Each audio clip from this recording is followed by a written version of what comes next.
Hello folks, hope you're doing well. Well, the series on Christian self-abuse videos has ended. Well, obviously, because once you do the one about not welcoming the helper, then everything is down to that, isn't it? Everything is down to that. It doesn't matter. Look at every issue with the church. Every issue with the church.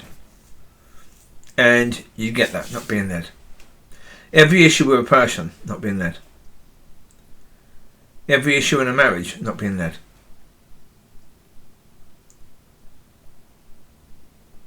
Yeah, that's it. Not being led is the thing that causes all the problems. You know, trying to self-lead, or even, well, the problem is, if you're being led by the belief in church that, leaders should be trained in Bible college, that sort of thing, or if churches should all be designed the same, that sort of thing. If you're, that's still being self-led. If you're a leader, you've got a choice: be led by the Holy Spirit, or be led by what your mind says. If people are saying to you, "This is the way that we believe things should be done," you get to make a decision. So you are still being self-led, even if it looks as if you're doing what everyone else is doing. You still get to make a decision. If you are the leader of that church and you take the church down a certain path, you decided that. Now, first of all, let's again put in this disclaimer, because you've got to do that. That people were doing the best they could with the tools they had available. Blah blah blah blah blah. Yes, and people were where they are, or where they were, that they weren't able to do any better. Yes, got it. Yep. Yeah. But if we're going to move forward, we have to move forward with understanding. And if we're going to move forward and do better, we need to move forward with the understanding that unless you're being led by the Holy Spirit, you have no chance. No chance at all. If you are being led by the Holy Spirit, if you can get to the point, I haven't got to it, but if you can get to that point where you're being led pretty much totally, where you've given everything to God, you won't go wrong. You can't go wrong. It's not a possibility. If you've given it all to God and you're being led completely by God, there is no possibility at all that you could go wrong. If you're not being led by God, then there's no possibility at all that you can be right.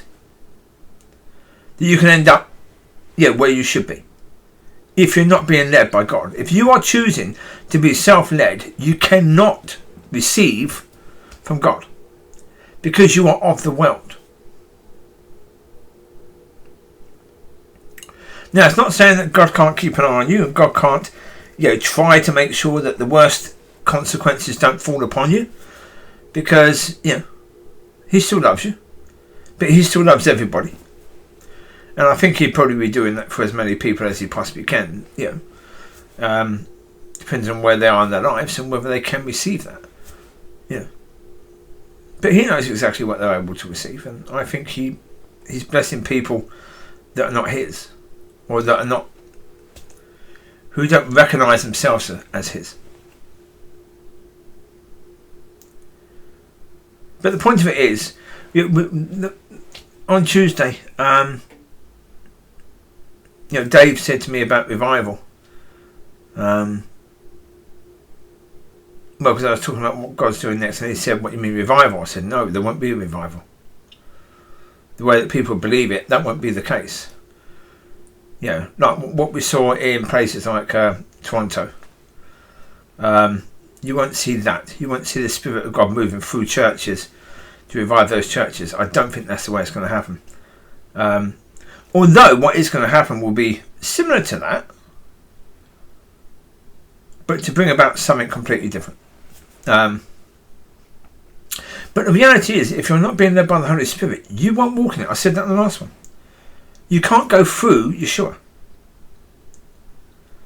You can't, because if you see it according to the church that you're supposed to be in Him, how are you going to come to an understanding you're supposed to go through? And also, what will actually happen is, if you're being self-led, when revival or that sort of thing does come, you will simply take offence to that. If you are self-led, quite often when people are self-led and they see God blessing someone, they take offence. Why would they receive a blessing? I've been in the same situation as a young Christian. There are people that I've met who, when they first became a Christian, every issue they had were delivered. Me? No, I had to carry these bloody things, and I'm still dealing with some of the things now. Other people had all their stuff dealt with immediately on the first day they gave their life to God. Now, there is a bit of sort of, excuse me, why them? Why do they get that and I don't? That would have been really helpful to me. But then you have to have the understanding, but if that had been done to you, you wouldn't have gone on the path you went on, therefore you wouldn't be where you are now. That's what they needed. They needed that to happen because in some of the cases, they couldn't have carried that stuff. They wouldn't have lasted as a Christian had they had to carry that stuff. Now, does that mean that you're better? No, it doesn't. It just means that, you've had a different journey in life, so you might be more used to carrying that sort of thing than they are. It doesn't mean you're better or stronger than them. Because, as I've said before, example, the pastor of the church, as I said before, his wife was stuck in America. She was about to get a plane back here, and she was found positive for COVID. Then, if I'm correct, she then had a massive pain in her body, and when she was checked out, she had to have a major operation done on her bowels. And so he's in Scotland, she's in America, she's going under a knife. Jeez. Now, certainly a year ago, if I'd have got married to Mrs. B and she'd been in that situation, that would have been horrendous for me. I wouldn't be able to function. Not in any way, shape or form. I've been through stuff in my life and I've been able to go through stuff in my life, but that's stuff that happened to me. That hasn't been stuff that happened to someone that I loved. That's a different thing completely different. So, I've got strength when it comes to some things, but not strength when it comes to others. That's the way it works. So, am I stronger than Jeff? No. Is he stronger than me? No. No, he's not. Because although he might be able to cope with that, would he have been able to cope with what happened to me? Maybe not. But that's why, as I say, you don't compare with people. But the point I'm making is quite simple, is that if you're being led, you celebrate other people getting things from God. When you're not led, you get offended by it. So, if you're not being led by the Holy Spirit, and God does this beautiful thing in the church and restores the church and brings the church into a beautiful time, where he's using the church in an incredible way and bringing in this harvest, a lot of people in that are going to get offended. A lot of people who are in church but who aren't being led by the Holy Spirit are going to get offended that you've got these new believers coming in and they have a functioning church that's being led by God, that's absolutely incredible.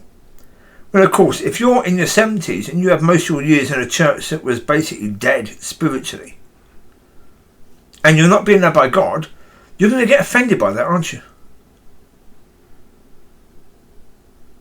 Which means you won't receive it. Which means you'll probably leave and find a church that's dead, because that's what you're used to. There's no offence here. See, the point of it is, if that happens, you will see that isn't God. How can that be of God? Why would God do that for them but not for you? Because if that's the case, obviously God doesn't love you. Because your mind will be telling you that, won't it?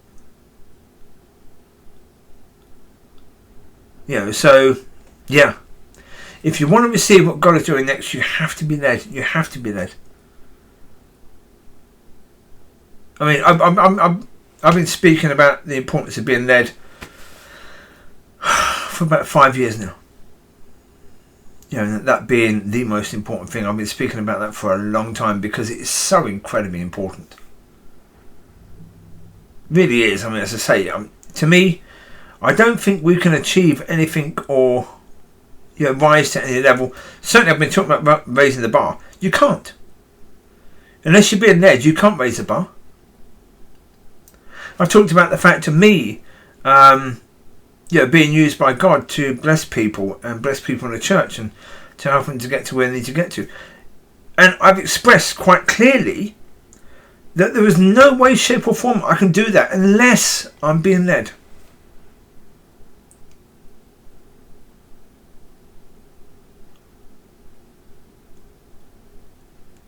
Yeah, being led is,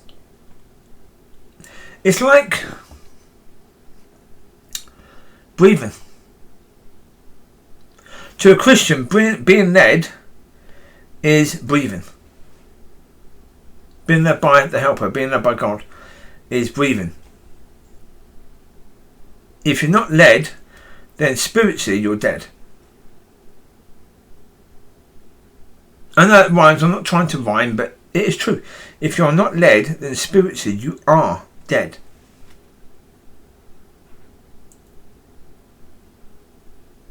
It is, yeah, breathing.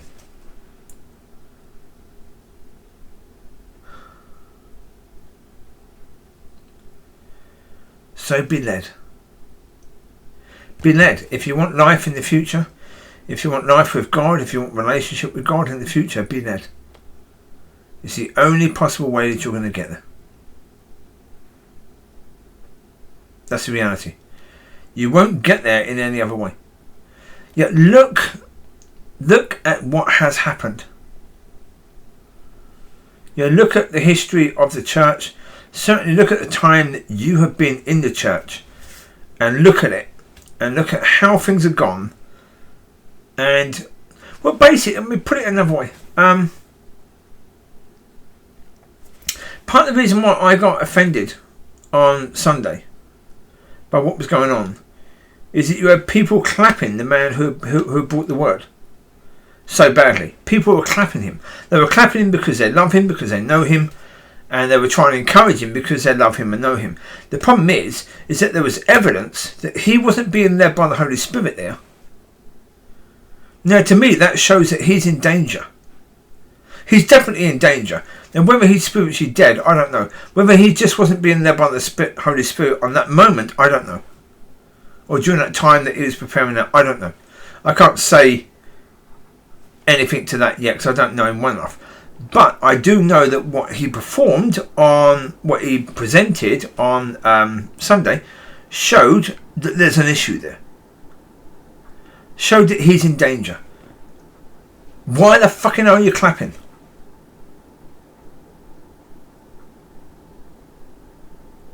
Church is not supposed to be one of these high risk adventures, where you put yourself in danger and you get that buzz. You put yourself in a position where you could be spiritually dead. That's not something to be excited about. That's not something to clap and cheer. Young people do those, cliff diving and stuff like that dangerous stuff. And even worse, hanging off the top of bloody buildings and shit like that. I wouldn't do it. They do it because they're insane enough to do it. They still have that youth and that belief that they are immortal in some way. I know I'm not. And spiritual death? No. No, thank you. I'm not interested in that at all.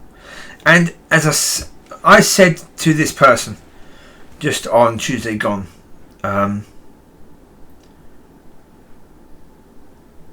that if I get to know him, and if we are Christian brothers and friends, then I will tell him what he needs to know and put that ahead of our relationship.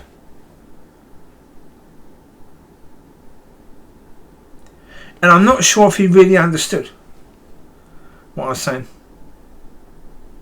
And again, it's not because I'm some super bloody friend, because I'm not. No, I can be a bit of an arsehole sometimes with people. I'm not perfect in that way, not in any way, shape or form.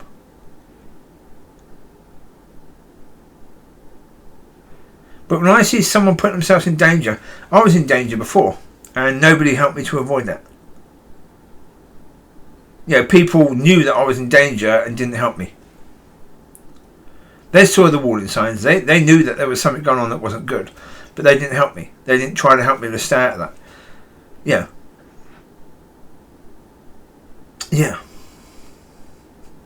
So if I see someone in danger, I'm going to tell them. I'm going to try and help them to not go down that path. Because I've been down that path and I know what it's like.